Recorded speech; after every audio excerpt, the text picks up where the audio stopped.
Hey everyone, and welcome to RPG Horror Stories with D&D Doge.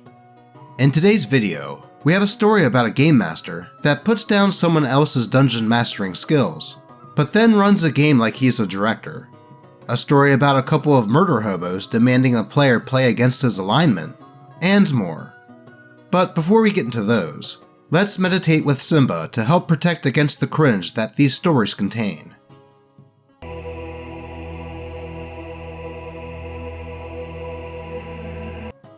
There we go.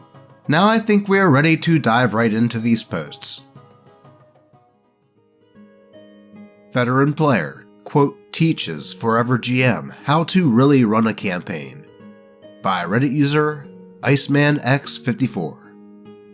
I want to give some background first to my whole tabletop RPG relationship with the problem GM. I started GMing after college as a way to stay in touch with my friends. One of those friends, we'll call him Colorado, was in those campaigns since day one. He had played and GM'd before, so I was excited to have him. For the most part, our early campaigns go off without a hitch.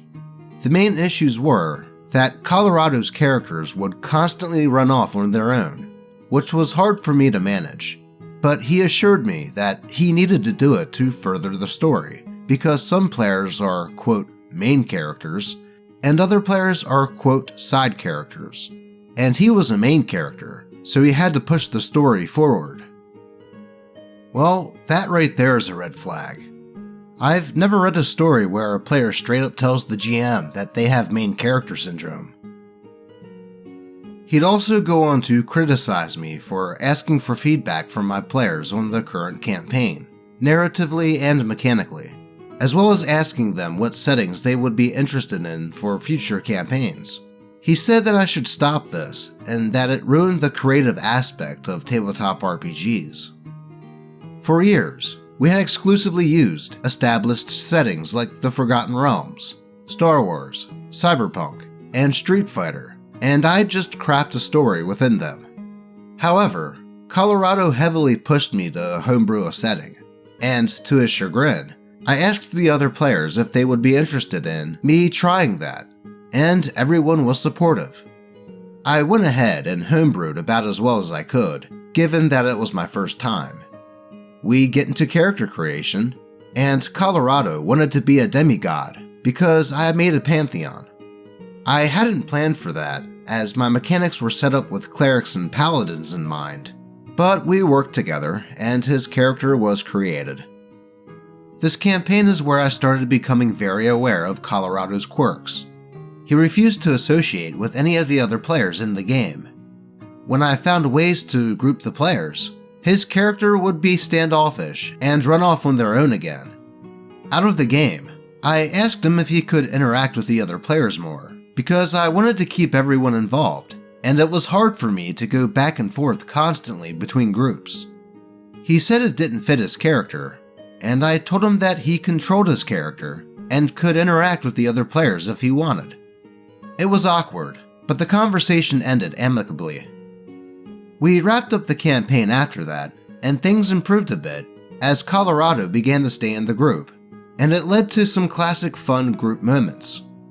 When the campaign was over, Colorado asks if he can say something, which I said sure, and he goes on to pitch a campaign that he wants to GM, and he wants us to play in it. Out of the group, only one player and I agreed to play in his campaign. Here, I should also mention that Colorado would tell me later that my homebrew was messy, and the names of the countries were too confusing, and I shouldn't homebrew anymore. Well, that sounds like a nice encouraging friend. Despite that, I'm honestly really excited, as I've never gotten to be a player before. The first thing Colorado does is send me a link to a 79-page wiki on his world that we're expected to memorize before session 1. He had selected my race, family, and country for me. He also decided what my relationship with my whole family already was, as I wasn't allowed to have a relationship with my parents, and that I had to have an antagonistic relationship with my sister. He went on to explain how the other player characters are all spread across the continent. So we are not a team, and instead have to wait and watch as he plays one-on-one with each player in scenes that last anywhere from 30 minutes to over an hour. He says how much each player gets to play will vary week to week, based on what story beats he needs to hit. He made character sheets for each player, but we're not allowed to see them. He also rolls all the dice, and once again, we're not allowed to see them. Lastly, we have to have our cameras turned on in Discord at all times, even when it's not our turn, so he can make sure that we're, quote, paying attention. We finally start the campaign, and he begins it like a table read with, quote, exterior, day, courtyard, and he starts explaining the camera shots as it focuses on the first player character. He then goes into a monologue as a general, as one of the other players is a soldier. I turned the stopwatch on my Fitbit, and he gave an 11-minute speech as this general. The next player is a Jack Sparrow-esque pirate.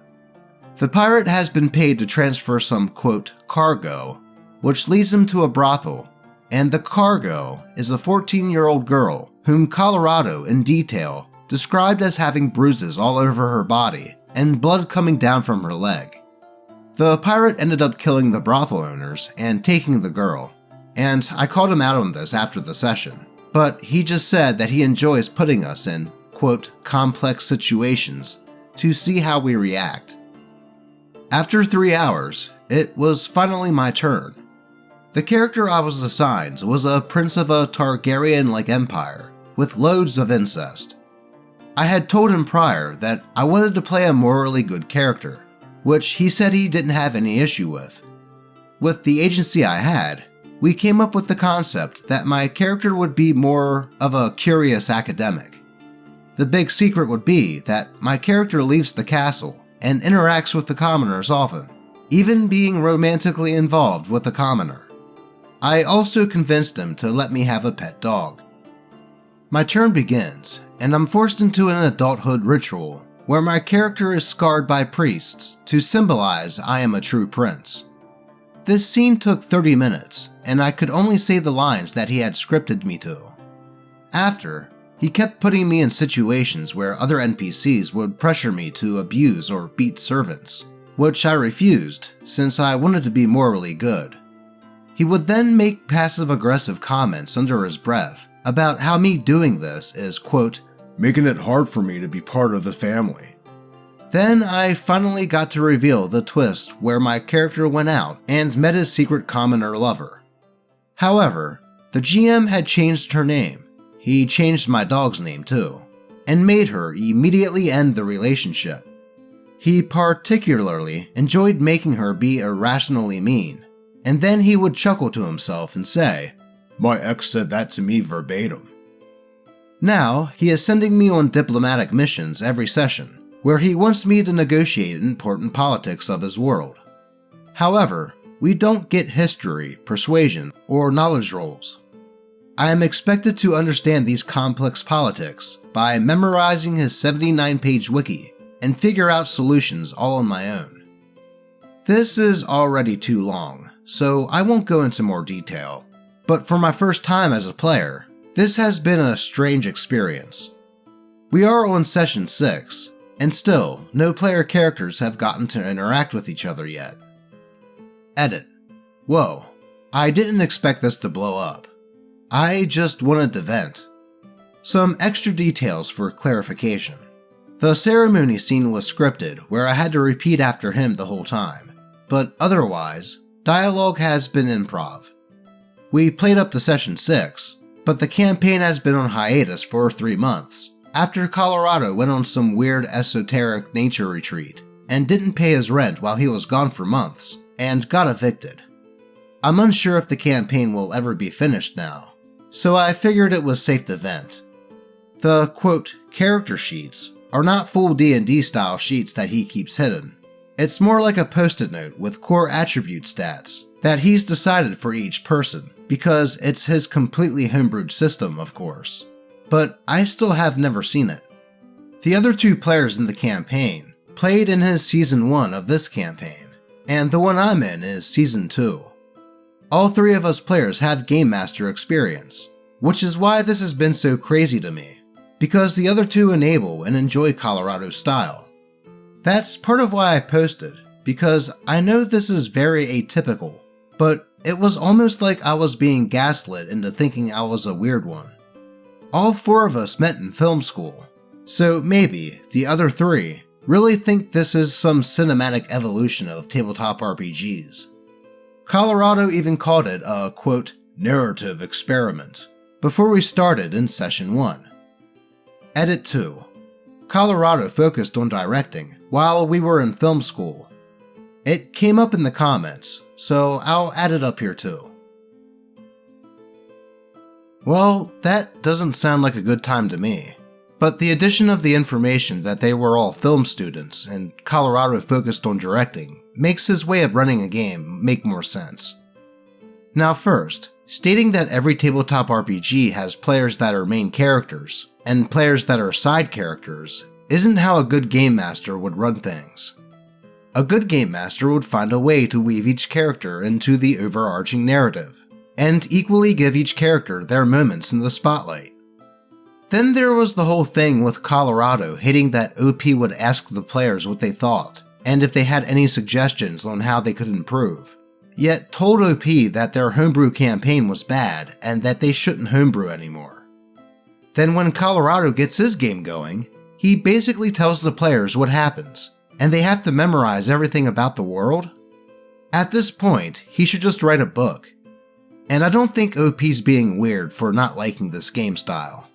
My advice would be, if it does somehow get started up again, OP should just let Colorado know that they just aren't interested in that style of playing, and that they would be stepping away from the game. Though, what are your all's thoughts on this one? Let's move on. Aren't you a rogue? Yes, but I'm also lawful good. By Reddit user ZeronicX. Heya. This comes from a Curse of Strahd adventure that fell apart a year or two ago. It only lasted a few sessions, so the only thing that mattered was that I was playing a noble soul knife rogue that was lawful good. Good upstanding noble who wanted the best for the common folk, and tried their hardest to do that for them. We started it out, as usual, with the investigation, and find out that we are now in Barovia. We then go to a few houses knocking on doors and collecting our bearings. We had a few problems of the barbarian and the fighter wanting to yoink everything that wasn't nailed down. At first, my character had many problems with this, as we didn't know if this house was lived in and the owners were just gone.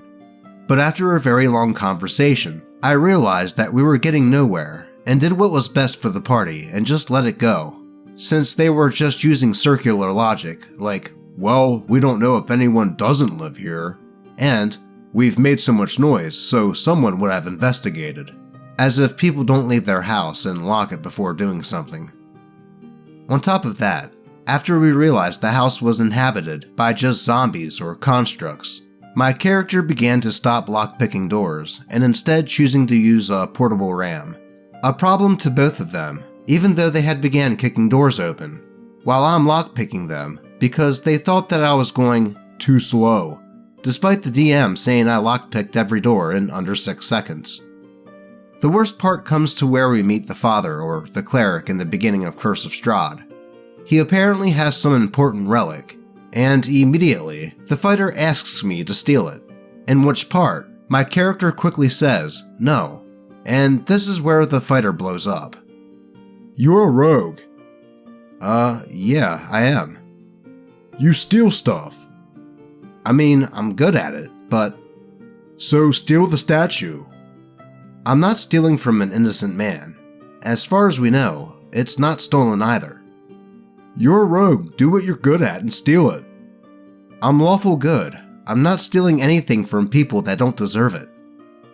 We then enter a long debate about how just because I'm a rogue, I should just steal everything I see, despite me never portraying any sort of quality like that. It gets to the point where both the fighter and barbarian push me over and take the item, as the father yells at them. Then, they both trip over the horrible quality of the church. I pick up the statue and give it back to the father, where both the fighter and the barbarian try to convince him that I was the one who told them to steal it. It, of course, goes over horribly, since I was the only one who advocated against such an idea. This is where I checked out of the session, since I just didn't want to babysit some murder hobos who felt the world revolved around them. But as the session went on, we find the vampire spawn that screams out for father, and both the fighter and barbarian thought he was a pedophile and kept intimidating and saying that they would kill him. I just said that father is a common term for religious leaders, and they waved me off and continued to harass the priest character. The session ended there. Fighter said he had to leave due to burnout, and the barbarian followed him, and the DM was happy they left, but wanted a break from the BS they pulled. Yup, it definitely sounds like OP and the DM were dealing with two murder hobos. Plus, even if OP wasn't lawful good, it would not make sense for him to steal the statue that is right in the view of the priest character. It makes me wonder how many more sessions they had with this game. Let's move on. Buddy, that's just not how we do things here. By Reddit user, Sean Overlord. So, a fellow player of the campaigns I'm in is quite the character. First of all, he's in college. From interacting with him, you can tell he's immensely sheltered. A scrawny guy with a literal neckbeard that has a 4:30 p.m. curfew, definitely incredibly socially inexperienced, and eats the mayo sandwiches that his mom made him.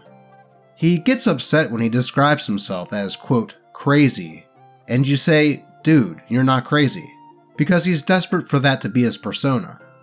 That's all a typical description of someone you'd probably expect to hear about here. But the thing is, he has a few annoying qualities outside of life. Aside from subjective things that I don't like about him, he tries to, quote, god mod his D&D characters, always trying to get the DM to let him to do wild things that bend the rules too much. Obviously, as a DM, you can be creative and let players have some freedom, but he tries to take a mile from an inch all the time. And if that wasn't annoying, every one of his characters are wannabe, quote, loner types. An example. Yeah, the party can go on. I'm going to stay where I am and ignore them. And when stuff starts to get hairy, actually, my character decides to go with the group now. We've tried telling him off about these behaviors, but he just dismisses it and ignores people who try to tell him otherwise. Okay, so he's not a great person to play with, and eventually we should kick him out. But here's where it becomes a horror story. In our second campaign, he designed this character who is crazy. He rolls sanity checks whenever he feels like it to see hallucinations of two girls who are very pretty and totally like him, who are super smart and kind, but still tough. Yeah, yikes. He talked the dungeon master into letting him have a pass of 15 feet of true sight, on the condition that he has to convince people of the things he sees. He designed an entire backstory for these hallucinations, which are based on characters in his past. Sounds like it might be pretty creative, right? He made entire character sheets for these hallucinations, expecting the dungeon master to try and use them and incorporate them as NPCs somehow, which is just an absurd thing to assume they would do without even asking. And on top of that, these characters feel like an absolute incel fantasy of the typical I'm completely unattractive IRL with no redeeming qualities, but my hot anime waifus still love me. Our dungeon master is starting to get fed up with him doing whatever he wants, and wanting to make this insanity mechanic have a real impact on the game, instead of just being some dumb thing he's trying to do. Honestly, I think at the end of the day, the guy really just needs to go on a date. Any takers? Now, don't get me wrong. That whole thing with having character sheets for that player's hallucinations is really creative, but it sounds like this player tried to implement them before even asking the dungeon master if that was something he could do, to the point of already having character sheets made out. In fact, in the game I play in, one of the players plays a character that is a changeling with multiple personalities, each of which have slightly different stats. But the thing is, she asked our dungeon master beforehand.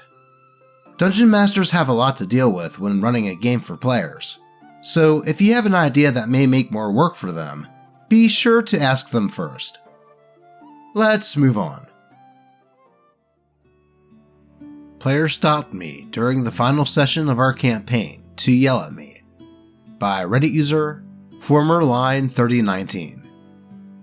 I was a first-time game master when I was doing the session, and it was the last session of a campaign we'd been doing for about 6 months. I had reinforced to them that their goal was to rescue the king and help him escape from a god's domain, and that the god wouldn't have been beatable since he was the god of death. I admit, this is probably something I did wrong, but I thought with my constant reminders of it that they would have remembered what the objective was, and that their purpose wasn't to kill the god, but to rescue the king. To my surprise, they didn't go and try to rescue the king, and tried to fight and kill this god. It was only when I reminded them that the king was there that they realized what they were supposed to be doing. They then turned around and started yelling at me about game mechanics and objectives, and how I didn't make anything clear to them and was vague. This lecturing went on for about 15 minutes before they finally continued with the session, and most of them were being passive-aggressive for the remainder of the session. I know I'm not blameless in this, as I did some things wrong, but at the same time, stopping the game master in the middle of a session to yell at them about their GMing style and something they spent hours planning isn't exactly the best thing either. This isn't the only time they've done this, as in a second campaign I tried to run for them, they stopped me during the first session to yell at me twice about, quote, unbeatable enemies, when the enemies were beatable. There was just storytelling that needed to happen that would set up the rest of the campaign. It's safe to say that I won't be playing with them again. Yeah, straight up yelling at a first-time dungeon master is never a good thing to do. Don't get me wrong, constructive criticism should always be welcomed, but this was not that. Plus, the reason that they were yelling at OP didn't make any sense, as they claimed that OP didn't hint to what their objective was, when OP straight up told them. Then for the group to do the same thing when OP started up a new game for them would just be adding to the frustration of OP. So I don't blame OP for not running games for them anymore. But that is all I have for you today. As always, I appreciate all of you, and may your games remain horror story free. Until next time.